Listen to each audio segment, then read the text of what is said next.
दोस्तों, हर इंसान सफलता चाहता है, पर बहुत कम लोग उसे पाते हैं। क्योंकि सफलता कोई संयोग नहीं, यह एक साधना है। कई लोग पूरी जिंदगी कोशिश करते हैं, पर मंजिल उनके हाथ से फिसल जाती है। वे समझ ही नहीं पाते कि मेहनत के बाद भी क्यों हार मिलती है। पर एक दिन एक युवक असफलताओं से टूट चुका था। गौतम बुद्ध के चरणों में पहुंचा और पूछा, भगवान, क्यों मैं सफल नहीं हो पा रहा हूँ, जबकि मैं दिन रात प्रयास करता हूँ। बुद्ध मुस्कुराए और बोले, सफलता का मार्ग कठिन नहीं है, पर सही दिशा में चलने वाले ही मंजिल तक पहुँचते हैं। आज मैं तुम्हें बताऊंगा सफलता के 4 राज्य, जो यदि तुमने समझ लिया तो जीवन की हर असफलता तुम्हारे चरणों में झुकी नजर आएगी। नमस्कार दोस्तों, आज आपको ले चलते ऐसी यात्रा पर जहाँ हर शब्द था ज्ञान, हर मौन का उत्तर और हर राज्य का एक नया द्वार सफलता की ओर। गौर से सुनिए, क्या है वे 4 राज्य जिन्होंने एक साधारण युवक को बना दिया एक असाधारण व्यक्तित्व। रात उस तरह मौन थी जैसे किसी मंदिर की प्राचीन दीवारों पर सैकड़ों साल की खामोशी बैठी हो। हवा में गीली मिट्टी और पुराने पत्तों की खुशबू थी। आसमान ढलान पर था और चांद आधा अधूरा मुस्कुरा रहा था, मानो किसी अधूरी कथा का गवाह। उसी रात बोधिवन के एक छोटे से कोने में, जहां दीवारों पर काई की नाजुक परत जमी थी और बेहतरीन पत्थरों के बीच एक पुराना दीपक परिलक्षित हो रहा था, एक युवक बैठा था। उसका नाम था अभिषेक। उसके चेहरे पर थकान की धारियां गहरी थी, आंखों में बार बार उभरती निराशा का प्रतिबिंब। उसने कई बार कोशिश की थी, नौकरियां, व्यापार, छोटे छोटे प्रोजेक्ट, पर हर बार जैसे भाग्य ने उसके कदम के आगे कोई दीवार खड़ी कर दी हो। उसने देखा कि जितना अधिक वह दौड़ता, उतना ही दूर मंजिल दिखती। समाज की बात, परिवार की उम्मीदें और उसके अपने भीतर की बेचैनी, सब ने मिलकर उसके हृदय को बेजिल कर रखा था। वह केवल अपने विलपताओं का हिसाब नहीं रख कर रहा था, वह उन सपनों का भी पुनर्लोकन कर रहा था जिनकी वजह से उसने संघर्ष चुना था। कभी वह सोचता, क्या उसने सही सपना देखा था? क्या उसकी चाहते वास्तविक थी या केवल किसी युगल भय और सामाजिक दबाव की प्रतिध्वनि? इस सवाल ने उसे रात भर जगाए रखा।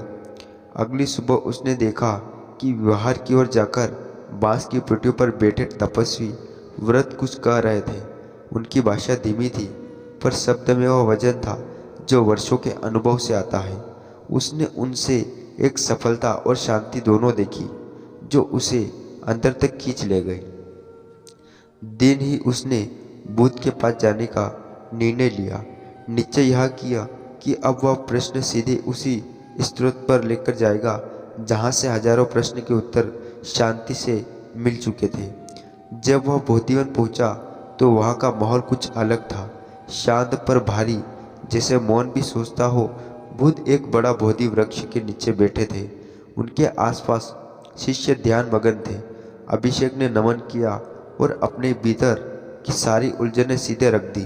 अपने हाथों की थकान, अपने मन की बेचैनी, अपने बारे में टूटने वाले सपनों की दुखद कथा।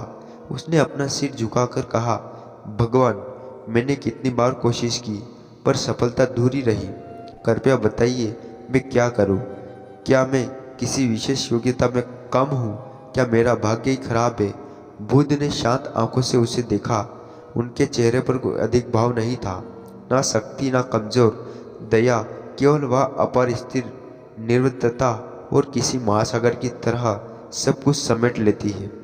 कुछ देर का मौन हुआ, फिर बुद्ध बोले, अभिषेक, सफलता का पहला रहस्य सपना है, पर ध्यान रखना, वह सपना जो आंखों से देखा जाता है और जो आत्मा से देखा जाता है, दोनों अलग होते हैं।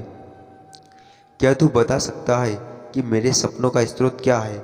यह प्रश्न सीधे हृदय पर लगा।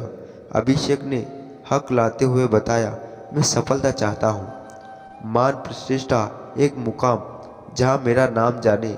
बुद्ध ने आंसू निकलते हुए कहा, यह सब बाहरी मानदंड है। जब सपना बाहर से प्रेरित हो, दूसरों की अपेक्षाओं, समाज की परिभाषाओं या भूखे से हो, तो वह असल में तुझे ऊंचा नहीं उठाता। वह तुझे अपनी ही परछाई से बांध देता है। फिर उन्होंने कहा, अब बंद कर अपनी आंखें और भीतर झांक। अपने बच्चेपन के किसी ऐसे दृश्य को याद कर जो बिना किसी दबाव के तुझे सुख देता था। वह दृश्य तेरे भीतर का असली संकेत दे सकता है। अभिषेक ने आंखें बंद की। अंदर से एक तस्वीर आई, छोटी सी पर बहुत स्पष्ट। वह सभी बच्चे के रूप में था।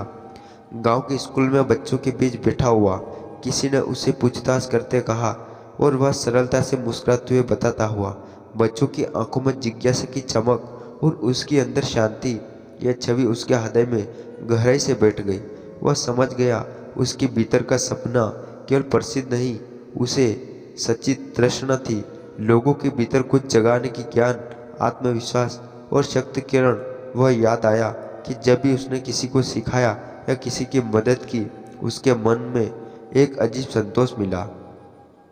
वह संतोष जिसे न पैसा माप सकता है, न पद का आवरण। इस एहसास ने उसके अंदर एक हल्की सी रोशनी जगा दी, जैसे मिट्टी में दबा बीज पहली बार नम होने पर हरा भरा शिखर दिखाया। बुद्ध ने देखा और मुस्कुराए। तूने अब भीतर की आंखें खोली। असली सपना वही है जो तेरे भीतर की भूख से उपजा हो, न कि बाहर की चाह से। जब सपना आत्मा से आता है तो वह न केवल तुझे जलाए रखता है, परंतु दूसरों के जीवन में भी प्रकाश फैलाता है। इसी वजह से वही सपना टिकाऊ बनता है। उनकी वाणी साधारण थी, पर वह सरल सत्य की तलवार की तरह कटती थी। अभिषेक ने महसूस किया कि अब तक वह जो सपने देखते आया था, वह अक्सर सामाजिक मापदंडों से मेल खाता था। कुछ ऐसा जो दिखावे में ऊंचा लगना चाहता था, पर आज उसने आंखें खोली थी। उसका सपना भीतर से चुना गया था। यह सेवा और साझा करने का था। बुद्ध ने कहा, अब तू जान गया है। सपना उस बात का संकेत है जो तुझे परिणाम देगा। तो अभिषेक के हृदय में कुछ शांति उतर गई। वह जान गया कि आगे की राह कठिन होगी, पर उसकी दिशा स्पष्ट थी। सपना अब केवल इच्छा नहीं रहा, वह अब एक अंदरूनी आवाज बन चुका था। एक छोटी पर अटल ज्योति जो उसके चलने का आधार बनती। वही रात अभिषेक ने अपने लिए पहली बार प्रार्थना नहीं की, बल्कि संकल्प किया। संकल्प यह कि वह अपने उस अंदरूनी सपने को, जो अब स्पष्ट था, अब सिर्फ आंखों का आने जाने वाला भाव नहीं रहने देगा। वह उसे जीवन बनाएगा। और जिस क्षण उसने यह संकल्प लिया, उसे लगा कि मिट्टी में दबा हुआ दीपक अभी अभी जला है। धीरे धीरे पर निश्चित रूप से सूरज की पहली किरण बोधिवन के पत्तों पर मोती सी चमक रही थी। हर पत्ता ओस में नमाया हुआ था और हवा में वह शांतिपूर्ण सन्नाटा था जो केवल सुबह के समय ही महसूस होता है। अभिषेक ध्यान में बैठा था, पर उसका मन स्थिर नहीं था। पिछले रात उसने अपने भीतर का सपना देख लिया था। अब उसे समझ आ गया था कि वह किस दिशा में जाना चाहता है। लेकिन भीतर से एक और आवाज़ उठी, क्या मैं सच में इस राह पर चल सकता हूँ? वह जानता था कि अपने असली सपने को जीने के लिए उसे पुराने रास्ते छोड़ने होंगे। वह नौकरी जिसे वह नापसंद करता था, वह सुरक्षा जिसे समाज स्थिरता कहता था, और वह भय जो हमेशा फुसफुसाता था। अगर असफल हो गया तो यह सब दीवार की तरफ जो हर नए कदम को रोकते थे, उसी समय भूत आए। अभिषेक ने उनके चरणों में प्रणाम किया और कहा, भगवान, मैंने जान लिया है मेरा सपना क्या है, पर उसे जीने का साहस मुझ में नहीं है। मुझे डर लगता है, असफलता का, उपवास का, भविष्य का। बुद्ध ने मुस्कुराकर पास की भूमि से एक छोटा सा पत्थर उठाया और बोले, अभिषेक, यह पत्थर देख। अगर मैं इसे यहाँ रख दूँ तो यह वही रहेगा। वर्षों तक हवा चले, बारिश हो, धूप पड़े, या तब तक नहीं हिलेगा जब तक कोई उसे उठाने का फैसला ना करे।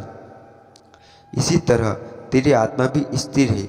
जब तक तू निर्णय नहीं लेता, सपना केवल दिशा देता है, पर फैसला ही कदम बढ़ाता है। फिर बुद्ध ने अपने एक शिष्य की कथा सुनाई। उन्होंने कहा, एक बार एक युवा भिक्षु ध्यान सीखना चाहता था। वह हर दिन सोचता, कल से ध्यान करूंगा। वह सोचता ही रह गया। उसके मन में ज्ञान का सपना था, पर उससे निर्णय नहीं लिया। फिर एक दिन जब वह देखता है कि एक वृद्ध भिक्षु जलती धूप में ध्यान कर रहा था, तो वह कहता है, हे गुरुजी, आप इस गर्मी में भी ध्यान करते हैं, क्या यह कठिन नहीं है? वृद्ध मुस्कुराकर बोले, कठिन तो सोचते रहना है, करना नहीं। उस दिन यह युवक पहली बार ध्यान में बैठा और वहीं से उसका परिवर्तन शुरू हुआ।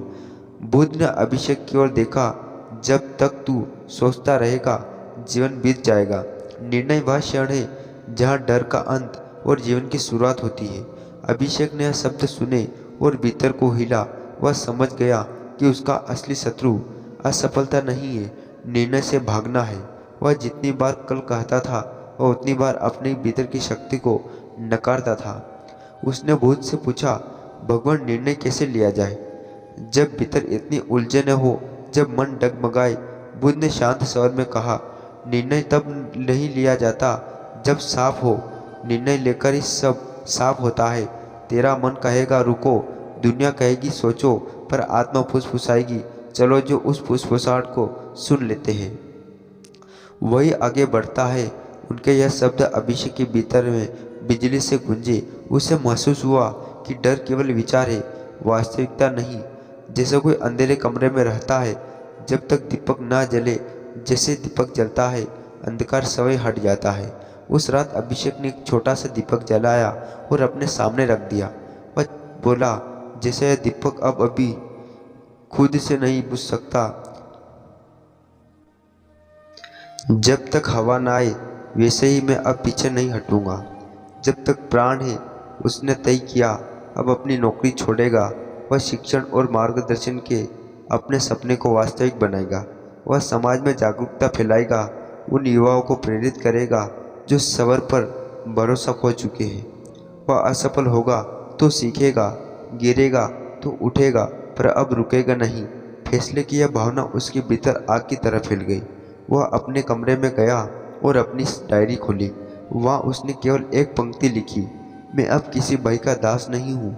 अगली सुबह जब वह फिर बुद्ध के पास गया तो उसके चेहरे पर एक अलग चमक थी। बुद्ध ने मुस्कुराकर कहा, अभिषेक आज तेरे चेहरे पर क्या बदला है?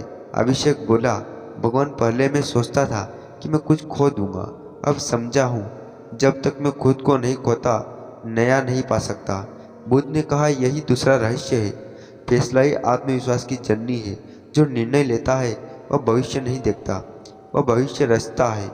वह दिन अभिषेक के जीवन का नया आरंभ था। उसने उसी क्षण प्राण लिए कि वह अपने भय के पार जाएगा, क्योंकि अब उसे समझ आ गया था सपना बिना फैसले के केवल कल्पना है और फैसला बिना क्रिया के केवल विचार। रात फिर से आई और वह उसी दीपक के सामने बैठा रहा।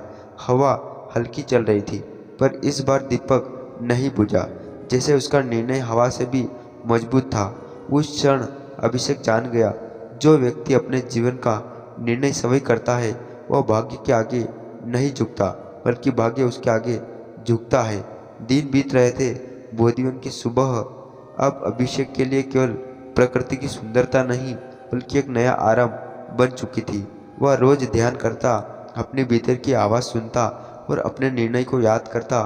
फिर भी उसके भीतर एक सवाल उठता रहता, अब आगे क्या रास्ता को चुन लिया, पर इस राह पर चलना कैसे है? उस दिन बुद्ध नदी के किनारे बैठे थे। पानी की सतह पर हल्की तरंगे थी, जैसे मौन भी बह रहा हो। अभिषेक उनके पास पहुंचा और बोला, भगवान मैंने अपना सपना जाना, अपना निर्णय लिया, पर अब समझ नहीं आता इस राह पर बढ़ूं कैसे। कभी लगता है कि मैं बहुत दूर हूँ, कभी लगता है कि मैं खो जाऊँगा। बुद्ध ने नदी की ओर देखा और पूछा, अभिषेक क्या तुझे यह नदी दिखती है? हाँ बनते। और क्या तू देखता है कि यह कहाँ जा रही है? वह सागर की ओर जा रही है। बुद्ध बोले, क्या नदी एक बार में सागर तक पहुँच जाती है? नहीं भगवान, वह धीरे धीरे बहती है। बुद्ध मुस्कुराए और बोले, यही तीसरा रहस्य है। लक्ष्य नदी जानती है, उसका मार्ग सागर की ओर है, बस दिशा स्पष्ट है। उसे रास्ते की चट्टानों, मोड़ों या विलंब से कोई भय नहीं होता, क्योंकि वह बहना नहीं छोड़ती। अभिषेक ध्यान से सुन रहा था। बुद्ध आगे बोले, मनुष्य असफल नहीं होता कि वह बड़ा सपना नहीं देखता, बल्कि इसलिए क्योंकि वह उसे लक्ष्य में नहीं बांटता। जो आदमी पूरे पर्वत को एक छलांग में चढ़ना चाहता है वह पहले ही हार चुका है, पर जो रोज केवल एक कदम बढ़ाने का लक्ष्य रखता है वह अनंत शिखर तक पहुंच जाता है। दोस्तों, आज का वीडियो बस यही समाप्त करते हैं। आपको कैसा लगा आप कमेंट करके ज़रूर बताना। और ऐसे वीडियो देखने के लिए हमारे चैनल को सब्सक्राइब जरूर कर लेना। मिलते हैं किसी नेक्स्ट वीडियो में नए टॉपिक के साथ में। तब तक के लिए अपना ख्याल रखिएगा। धन्यवाद।